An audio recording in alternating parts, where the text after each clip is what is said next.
Hi there, my name is Deron Spoo. I'm the pastor here at First Baptist Church in Tulsa. And several years ago, I walked off of this platform after a Sunday morning of teaching and preaching, and I met a woman right here. She met me at the bottom of the stage, and it was her first time in church. Not her first time in my church.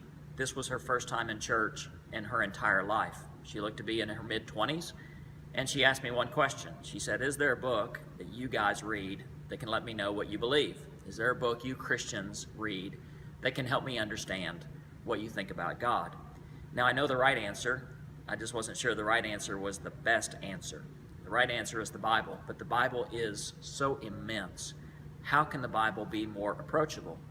So that is what gave birth, that conversation gave birth to an idea of selecting 40 chapters from the Bible, 20 from the Older Testament, 20 from the New Testament, as a means for people to step in for the first time into reading the Scripture.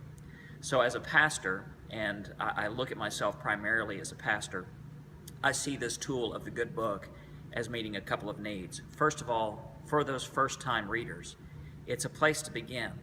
It develops from the get-go a strong habit of Bible reading, that each chapter is understandable, each chapter is a little bit self-contained, and gives a different part of the big picture of Scripture.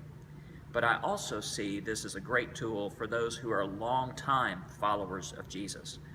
One of my great disappointments as a pastor is seeing people who have sat in this auditorium for years, but on a weekly, daily basis, don't read their Bibles at all. If given the right tools, and if given the right motivation, they may step in and begin reading and rediscovering the love of God. Most of all, I believe that there is no single factor that is more pivotal to spiritual growth than is reading the Scripture. Prayer is right up there with it. Those two together are most important.